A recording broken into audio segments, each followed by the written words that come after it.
We are Steve and Jill. Together, we've been buying and reselling land since the 90s. Our data-centric approach leaves our buyers asking, how can you sell it so cheap? Here on the Land Academy Show, We answer that and more. I'm Stephen Jack Butella. And I'm Jill DeWitt, and this is the Land Academy Show. Today, we are talking about taking a break from land acquisitions during the holiday season. Spoiler alert, is it a good idea or not? Jill's got some strong feelings about it. And then a little later on in the show, we'll talk about the 5 steps to completely succeed in your land career. You know, it's funny. As you're reading the topic for the first one, taking a break, it's almost like, it sounds like we're promoting it. Yep, here's what we're doing as far as taking a break. And a lot of people do that. There's one person I like on social media. It's Marie Forleo. And she's very loud at letting the planet know her whole office and her whole staff takes like a full 2 weeks off for Christmas. We have a very different world. We can't do that. I'm like, if we took 2 weeks off for Christmas, holy moly, what would I miss? I'm not kidding. Spoiler alert. We would miss a lot. Yeah. Each week on the show, we answer questions from our Land Academy member Discord forum. We review land acquisitions from our weekly member webinars, and we take a deep dive into 2 land-related topics by popular request. If you want a sneak peek at all this, please check out our Discord forum. Go to landacademy.com. It's free. What is our question here? Zane wrote, hey all, what is the difference between the Hiatus address and the actual mailing address? The addresses from my mailer are all the same, Hiatus and mail. In most cases, all in Ohio. That's funny. You want to explain it? Yeah, so in the simplest terms, and I'm really glad you asked this because a lot of people were wondering the same thing. This falls under one of those things where Jill and I are, we know what it is. And but that's just because we've had so many years of experience doing this. So I'm glad you asked this very clear and simple question. And here's the answer. Hiatus address is where the land is. The mail address is where the tax bill gets sent. So everybody gets a tax bill. Everybody there. It's a pretty cool system when you think about it. It's set up for us all to make a bunch of money. Probably your home address is where or your business address is where you get a bill sent so that you can actually, old school, pay the taxes. Tear it off, write a check, send it back in. If you're 182, that's what you're going to do. That's how you pay your taxes. That's how it was going on for forever. The reason, quite simply, is that most land doesn't have a post office address. Nobody lives there. And no one has applied for it. I didn't know this until I started buying and selling land. You have to apply for a post office address. It's not automatic. And so what you have is 2 very clear addresses in every single data set. A Hiatus address, which is usually blank, and then a mailing address, which is a full-blown post office address where you get mail sent to.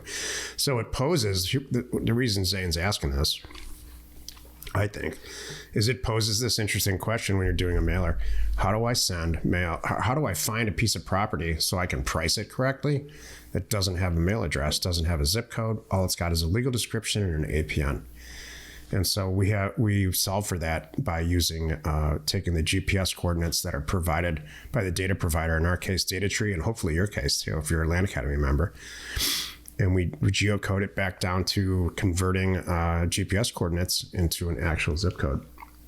And in some cases, an APN scheme, which I don't want to get into, but this is the root of pricing a mailer, is solving for the actual geolocation of a property. You know what's funny about this question? He's just like, what are these 2 addresses and why are they the same? What's funny is, I wonder what kind of a mailer he's doing. Like if you're going to do a house mailer, you're probably going to find that. You're going to find the people that live there. That's the Hiatus address. And then they get their tax bills because they live there. It's the same. But sometimes it's an easy example. What if it's a tenant? The Hiatus address might be the actual house, right? But the owner lives 2 states over because they rent, and that's where the tax bills go. They own the house. So, because you don't want the renter getting it, they're not responsible for that. So it's kind of funny. I'm thinking though, like you were explaining, in our world with rural vacant land, we usually don't have that. There's nothing there. And I wonder if the post office requires you to have a place to, I would argue that they do. I bet if you apply for a mailing address, right, at the site of the property, like, okay, here's where it is. They're going to be like, okay, I know you haven't built anything yet, but you are now 123 Jones Street. I bet you have to have a place to collect the mail, because I can't imagine the mail truck rolling by and just throwing it out on the dirt. I think there's a lot of direct, I know this because I've spoken with mail carriers, like really could be funny. just spoken with our mail carriers over the years, the different places that we lived in. They provide a lot of feedback. The mail carrier? The mail carrier itself provides feedback. I don't know how they do it. It's got to be electronically somehow about what's going on with XYZ address. Because Jill and I have moved into formerly vacant places, and they freak out because they want to send you mail. And so what I've done in the past is just put a little sticky note right in the mailbox that says vacant. Try to pretend we're not there. Yeah, because Jill and I have always gotten mail at our office. Yeah. Our personal mail. We don't get any personal mail wherever we've lived. No, it's just easier. We just get it at the office. That's a life tip. Sent in. Yeah, that is a life tip. Yeah, because come on, think about it. You move. How often do you keep wanting to do that? Just get one address and keep it. Today's first topic is called Taking a Break from Land Acquisitions During the Holiday Season. What? I can do that? Yeah, you know what? Before Jill go goes right off, on ahead. Jill's about to go off, and I actually agree with every word she's going to say. But this is a personality thing. The root of it is, what's your personality? Go ahead, Jill. Okay, so here's the point. You go right on ahead and take your sweet vacation. Don't answer your phone. When those sellers call or those buyers call, why don't you just have a canned reply on your voicemail? You know what? We're closed for the holiday. Just relax. You've earned it. Yeah. Take some time off. Yeah. Crack a couple of beers. Sure. And watch the money pass you right by. Right. There you go. That's the point. Could you imagine someone wants to buy your property and they can't reach you? Or sell you one. What's going to happen? They're going to move on. They're going to go, well, that guy's not around. I can't buy from them. You know what? There's another one I don't like as well, but I got to spend this money because it's going on the end of the year. I need to get this out of my bank account, and I want to buy a property. And so I'm going to take my second choice. I'm not going to buy that one. That could happen. And on the flip side, for the sellers, oh my goodness, because this happens a lot. We've talked about this, a couple times this month. Boy, these sellers, there's life reasons that they need to, sell properties. I just actually did a funny little thing on TikTok. I don't know if you guys saw it recently, but I did a thing on TikTok where I said here are the top 3 things why it's great for me as a land investor and why sellers want to unload their properties. Number 1 is tax bills. End of the year, they're getting another tax bill still because the county wants the money. That's good, Joe. That's true. Mm-hmm. Number 2 is, boy, those holidays are expensive. Yep. They sure are. And boy, when they need some money and they're like, I'm not using this property anyway, I guess I should sell it. And then number 3, I said, was boredom. That's true too. It's true. Those are all true. I said, Dad's bored and Mom and the kids are at the mall returning gifts and buying new things that they're all at the mall. And then we have a lovely period between Christmas and New Year's where Dad has nothing to do. Dad's going to might want to sell something. It's lethal or buy. It's lethal. I have this joke within our friends and family group that all the worst decisions I've ever made happen on Sunday. And it's just because I don't have a lot to do. Yeah, boredom. So I'll go buy a sports car or a motorcycle. A cabin. It's awful. Yeah. So I'm sure that boredom is a huge factor in all this. It may or may not have happened in like the last 7 days. It has. It has. So there you go. I'm trying to... there's things I can't take a break from. So like, for example, we will pre-record podcasts so I can have an extra week off. Like there's things you can do ahead of time in your business, but not you can't take a break from the phone. I could queue up deals. Yeah, there's going to be weird holidays where I'm like, Jill, I can't open escrow on December 25th. No, that's obvious. But you can collect all the information and a signed purchase agreement on the afternoon of December 25th. Stuff like that happens. I will never, I have never, nor will I ever fully take a vacation. Ever. True. That's who I am. True. And this is what I mean by personality. If you're one of those people, and the people that are very, very successful at this, or really anything in their lives, say a different version of exactly what I'm about to say. It doesn't stop in my brain. I have to do this at 100 miles an hour. I can't quit. I don't care if I fail, but I have to do this at 100 miles an hour. I will not stop. That's what this is. So this is wrapped up in a cute little title that Jill and I compromised on, taking a break from land acquisitions during the holiday season. What I really mean by this is, are you going to take a break from this ever? Because if you're going to take a break from this, what else are you taking a break from? Oh, that too. Being a parent? 1 second, okay? Being a parent? Well, I can tell you right now, you never take a break from that. So, who are these people that take breaks? Jill and I had dinner with our number 3 child and his not new to him, but new to us girlfriend. And they're sophomores in college, both of them, and they are talking about what careers. They're both really good kids, and they're, what do I want to do with my life? And his new girl is going into some version of a type of criminal justice. Not sure if she wants to be a paralegal, lawyer, or some version of law enforcement. Everybody goes through some version of this is my first choice, then you change your career. So we're answering all these questions, and I've asked her if she has the personality type where, let's say she goes into law enforcement at this age, and she's going to be ready to retire at 42 to 48 years old if everything stays the same. Which to me, that's the prime of your work life. Why the hell would you ever retire at 42 to 48 when you just started really having some world experience, life experience, and can make some great professional decisions based on that, and based on hopefully some formal continuing education? Those things are all a recipe for massive success. And then what? That's it.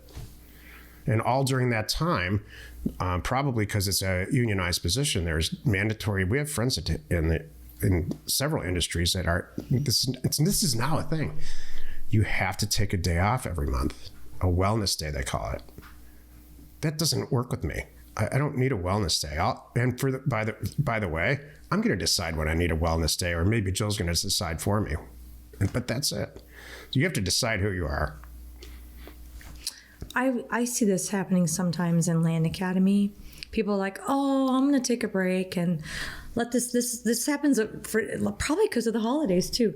Oh, I'm going to take a break, let my mailer catch up with me, or blah, blah, blah, blah. I'm like, that's really not what's going on. That's right. That's not it at all. I agree. Because if you take a break and let your mailer catch up with you, that's 1 foot out the door.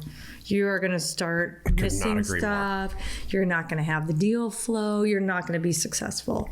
So you're right. That brings up a whole other thing. You know, I used to take, back when I worked for somebody else's company too, I could disconnect and walk away and not worry about it.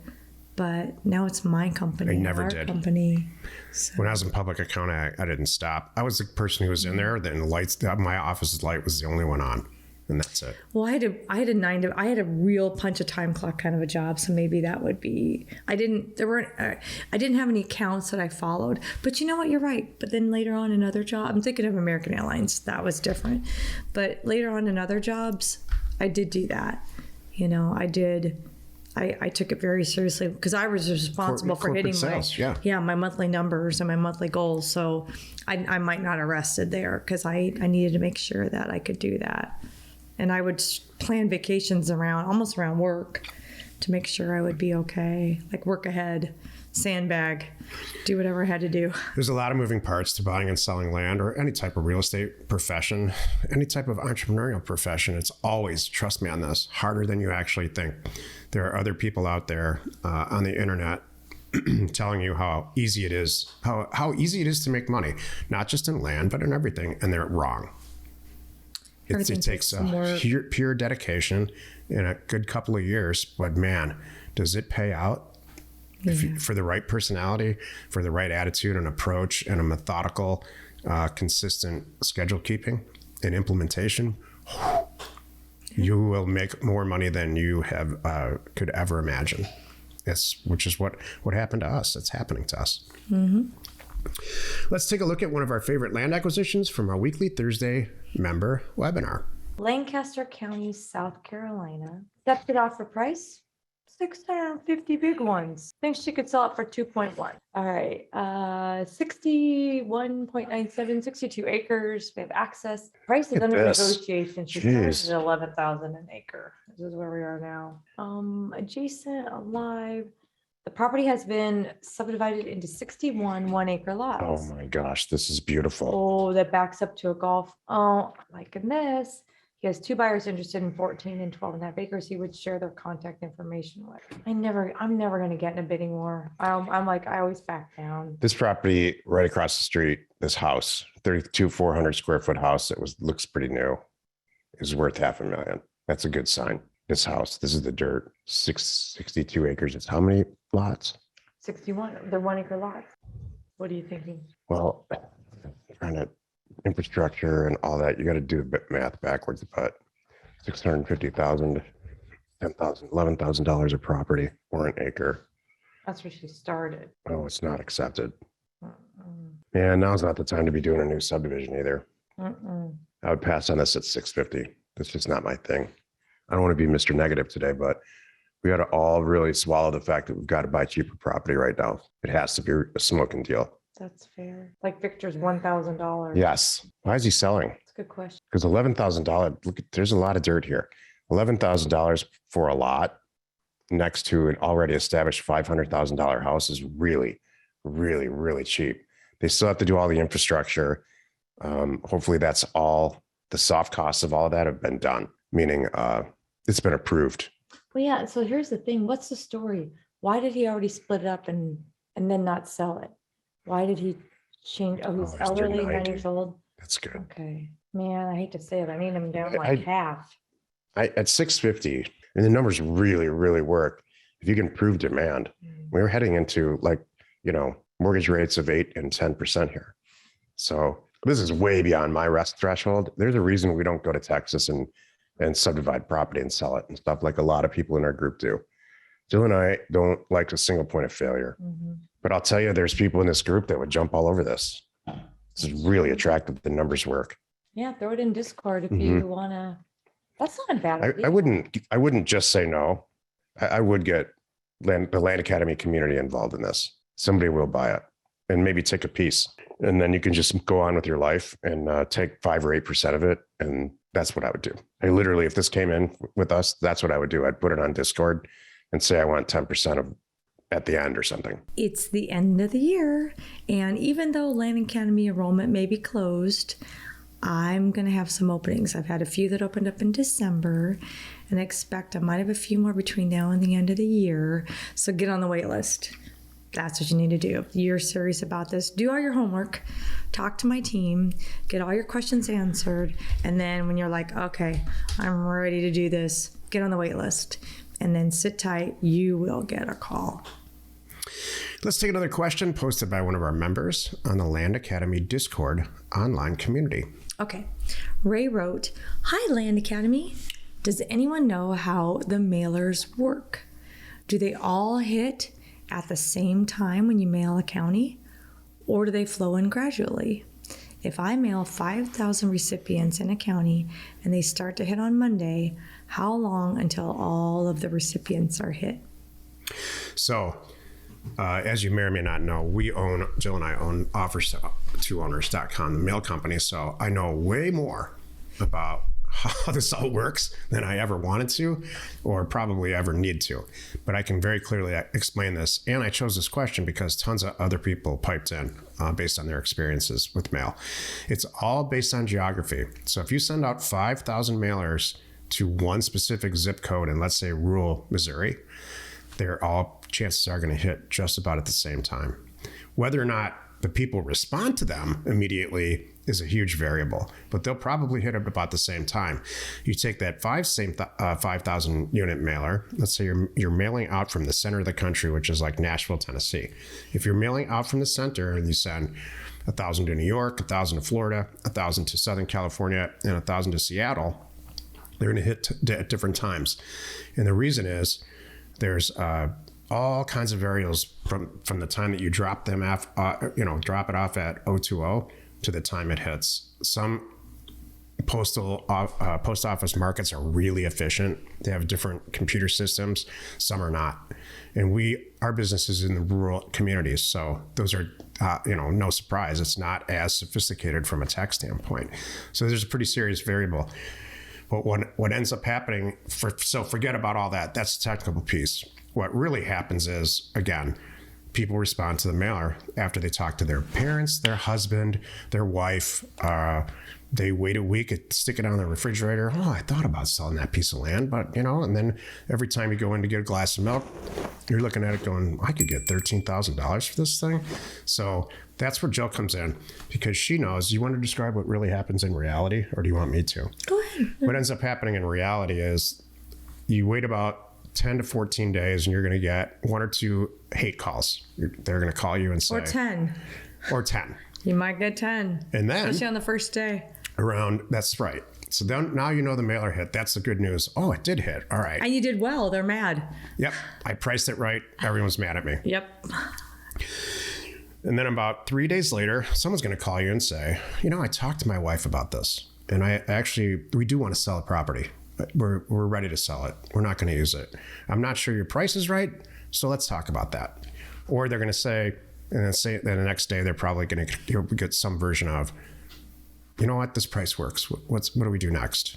And so during the tail end of the mailer, the hate comes up front first between 10 and 14 days, I'm going to say.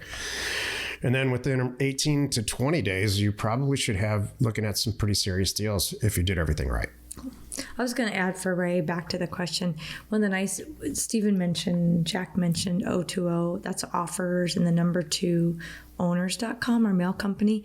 We now have tracking on there. So you really can, Ray, check with 020. I don't know how you log in or how that works, but you can kind of track your mailer and see when it's going to hit. No, but as far as how Ray can go log in and see that, like Ray can probably log in right now on his account on offers to owners and see when they're going to hit.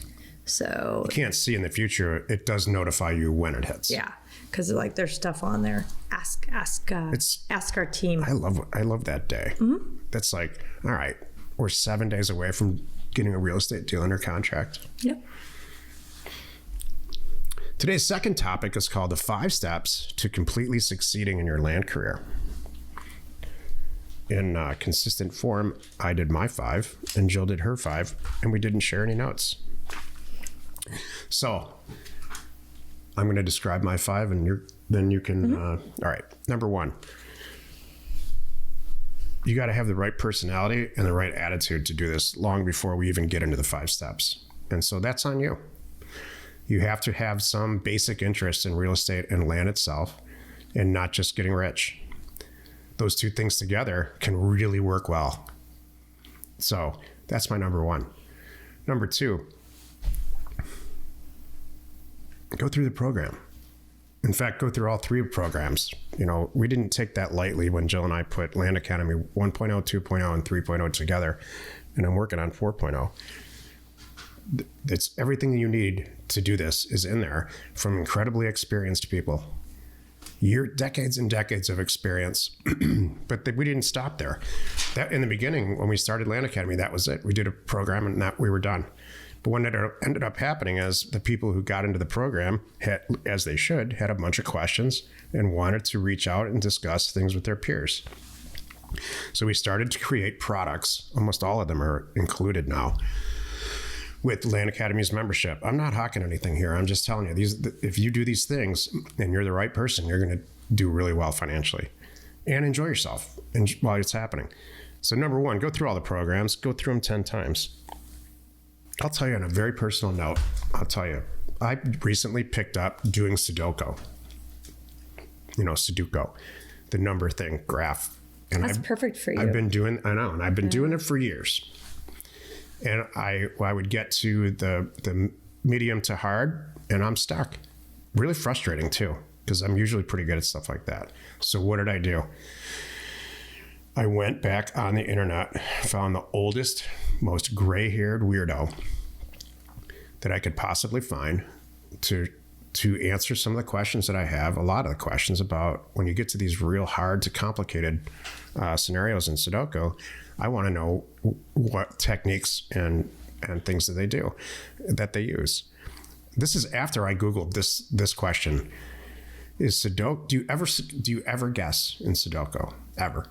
And the answer is, by all the pros, no. There's always an answer. There's always a mathematical reason or answer within that graph. So then I'm in now, because now it's on me. If there's always an answer, then I'm an idiot for not being able to find it. And I do very, very well in those environments. If you have that type of personality, you're going to smash it at buying and selling land, because you will always succeed if you just follow these steps. So that's a personal note. You got to go through the program like that. All the answers are in there, all of them. Join the Thursday calls religiously. We go over, 10, maybe 15, sometimes 20 real deals from members that have sent mail out. The stuff's come back. Hey, should we buy this deal? And we are not the only ones who comment on it. And we'll tell you very clearly, by the way, there's probably 400 or 500 2-hour calls that are recorded. And so we've been looking at people's deals for 10 years. Scary how much is there. 10 years, once a week. Almost 10 years. Join Discord. Get to know everybody on there. It's a closed Discord channel for all of us to talk about stuff. And whether you need a title company in upstate New York or you don't understand, that's where all these questions come from in the podcast from Discord. Identify a time slot in your life that you're going to do this, put a schedule together, and implement it. That's it. This will not work unless, and I'll tell you, the more obsessive you are about your own schedule and your calendar, the more successful you will be. My turn? Yeah, I mean, my last point is, look, just get it done. Which comes back around to the first point. If you have succeeded at something else in your life in the past, maybe it's academics, maybe it's owning a convenience store, maybe it's being an auto mechanic. You have to find the answers to stuff. You're going to do great here. If you expect this program to work for you, it's not going to work. It's good. Mine are a lot of the same. So here's. Oh, really? Well, I mean, Usually I have one they're different. Okay. I have one different. So here's how I did mine. So the 5 steps to getting, basically 5 steps to succeeding here, right? I did them backwards, like the Dave Letterman. I did like a top 10 5. list. I have a top 5 list. Okay, coming in at number 5. What's the number 5 thing? And you're gonna laugh how I prioritize these two. Okay, so number 5 is education and learning the steps, like we talked about. Number 4, that's obviously, I want you to know what you're doing. You need to know this, have the roadmap. Number 4, be involved in the calls in the community. You need to be showing up, asking questions, watching and learning. Number 3, time. You need to schedule the time. Whether it's due diligence time to sit down and do your mailer, map it all out. Number 2, budget money for mail. Wow. I didn't put in their deal funding, right? Don't put in to buy the property. Don't worry about that. If you have any issues at all with money, and honestly, I'm going to argue, I don't care how much you have. If you're doing it right, you're going to run out of money. So budget for mail. Go crazy on the mail. And when you run out of money or don't have the money to fund all the deals, hit up somebody in the group, get some deal funding, including me and us. And then the number 1 thing for me about all of this to succeeding is a mental commitment. And I'm going to argue that is the hardest one and the one that I see people failing the most. Me too. And it ties into right now the holidays. It ties into people saying, oh, I need a break. Or I need, you know what? No, you don't. I'm going to let my mailer catch up with me. I have people that have been with us for 3 years that are asking like to take a break. I'm like, you're not in it. Yeah. You're not here. Because you know what? Because if for every one person, I got 300 of you that are like, oh, I'm in it. Those are We're people here. we don't hear You're from. committed. No, they're here. They're happy. They show up when they need us. And they're funding other people's deals, maybe including us on some deals. It's a beautiful relationship, but they are committed. And if you don't have that mental commitment that you're just going to do this, and you won't stop until you hit whatever goal you have, then it won't work. This time of year, Jill and I get personal emails from probably once a week that cycles something like this.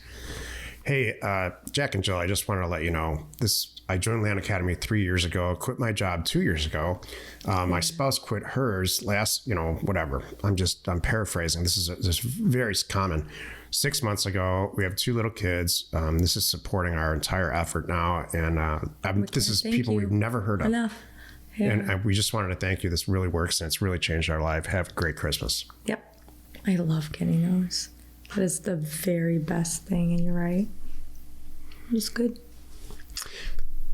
Let's take another look at one of our favorite land acquisitions from the weekly Thursday member webinar. Putnam County, Florida. Same seller, 5 acres, 4.77, all the 6 days. This one, 22,000. This has a well, hopefully a pad still there from where the mobile was. We can look back in time on Google Earth and see that. Love this one. So what if the train tracks are there? Nice. Wow. Mobile home across the street. This sure does look like a pad. Or somewhere here. Mobile home directly across the street on a tiny little lot is worth What was it? 187. Do 186 just for the heck of Church it. Crescent City. Sorry, the next one. Assessed. Keep going. You know what? Correct me if I'm wrong. Okay, I really will. But since the inception of Land Academy, have you ever looked at more Florida property? I don't know what the question is. I feel like there's a love of Florida right now, and I haven't figured it out. Well, because you can make hordes of money and land in Florida. We just don't do it. Like, it just seems like a lot of. And of this doesn't y'all- surprise me at all. Okay. I think Florida is an amazing place to do this in. Okay. If you know why? Because you've never lived in the Midwest or the Northeast. Correct. Everybody on this call knows what I'm about to say, who lives there. The entire planet goes to Florida on vacation Got it. in that area of the country. Noted. You just keep your head in the little cute Disneyland and you'll be fine. They're not giving us any data, which is really too bad. 145 for a tiny little mobile home right here on the road. This property is 5 acres. Right. Poopy pants. I'm holding up a card based on everything we just talked about. 4.7 acres between 2 and 10. 2 and 10. 2 acres for 3,000. Yikes. 3 for 6. So this deal is not. Yeah, but hold on a moment. Where is it? I mean, This is a little scary, this one. no, I'm changing my card. I love the first one, if you can use it. These numbers they don't work. They just don't. Unless there's something real, and it gets okay here. Unless there's something really specific about that property. 37 properties sold and 6 for sale. So that's good. 2 acres for 22. That price is beyond my threshold. It's I need to have it be closer to half of that. Yeah. We did this one already. We did this. Yes, we did. Jack, what do you have to share with us today? You had something you want to talk about at the end here. I hit on this a few weeks ago, and it raised a lot of questions, and it got me thinking. Raised a lot of positive questions, not negative ones. You're usually negative. My topic today is a revisit of a few weeks ago called the value of a dynamic personality. And I said this like in a barroom setting in the past, or at a cocktail party or at a dinner party, about having a dynamic personality. And most people, when you do it in front of them, not in a situation like this podcast, they can't believe that it came out of my mouth. And here's the sentence. If you don't have a dynamic personality like Jill does, that's just natural. You have a naturally dynamic personality, and when you start talking, people listen, or they're laughing, or they want to interact with you, and they generally want to get to know you, or they want more. That's fine, but you better make up for it in some other way, or nothing is going to happen in your life the way that you want it. Nothing extraordinary is going to happen in your life, including getting wealthy. So I guess if we're taking time off on mailers today. Well, maybe you should be working on your personality. Yes. Well, I was just going to ask, what if I self-assess and I'm like, I'm Debbie Downer. Yeah. I'm qualified to answer this. Oh, like, okay, so what do? You find a girl like you, or find a partner like that, or you get online. This is really what you should do: is get online and start finding out what makes somebody else have a dynamic personality. Look, I smack myself in the face a lot in this environment, but the fact is, Jill and I both have dynamic personalities. They're just about, mine's a little bit more technical and snarky. Yeah.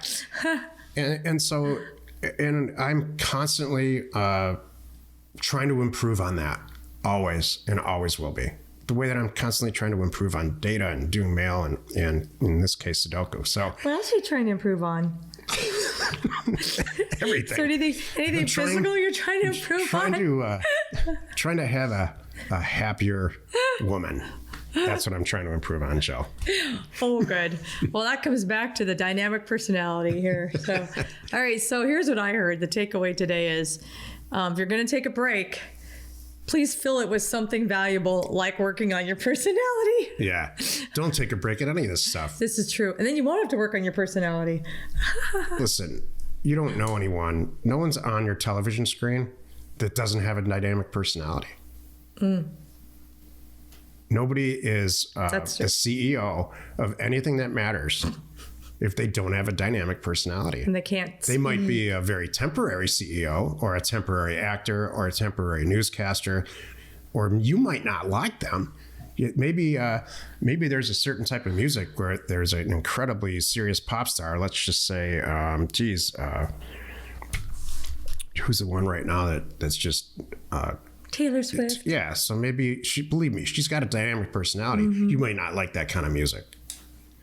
And so that doesn't mean she doesn't have a dynamic personality. So I need you to really decide whether or not you fall into that category. If you don't, there's all kinds of ways to improve, or you can start surrounding yourself with people like that. There you go. That's painful but serious advice, especially, and I learned this the hard way last summer in Michigan, with my friends. When I was saying this, half of them do not have a dynamic personality at all. And none of their kids who are all there have any version of a dynamic personality. And so nobody wants to hear that, but that's the truth. You know, it makes me think of a couple of years ago when number 3 was in middle school, and he was kind of struggling, and he was, nobody's really liking him. He was, at least it's that what he would come home and tell us. He was not making friends, and you helped him and just got him a good old-fashioned joke book. Yep. And just got him comfortable with a couple jokes. And all it did is build up a little bit of confidence. And then he ran. Now it's like those days are gone. Now he has a little too much confidence. Right. Yeah, be careful what you wish for. Exactly. But it was just kind of funny that just a little thing like that can make a difference. So there's got to be the Land Academy version of dynamic personalities out there, where you can take that's true. Join a group and become just a better, more chilled out. It could mean, if this is my long deceased mother, but if I had any advice for her, I would say, chill the hell out. That would make you a more dynamic personality. It's not that serious that somebody spilled a glass of milk. It's not worth what we're going through right now. Right. I understand. Hey, don't forget, if you really want to get involved, you have some questions, you want to talk to my team, you want to see if this is something that could work for you, just send a note to support@landacademy.com. And don't forget, too, our ebook is there. We have a free ebook that really tells a lot about us and our backstory. Jack really how this all started and gives you good insight to everything we do, just go to landacademy.com and just download that free ebook. It's like 30 pages or something. It's a good read. Join us next Wednesday for another interesting episode. This is where we buy cheap land and sell it for more on the internet, sometimes a lot more. We are Jack and Jill. Information and inspiration to buy undervalued property. We hope you found our content valuable and we appreciate your support. If you have not already, please check out our channel and hit the subscribe button. And your comments and suggestions help us to create the content you're here for. Hitting the like button helps to support our channel's algorithm and gauge your interest for future shows.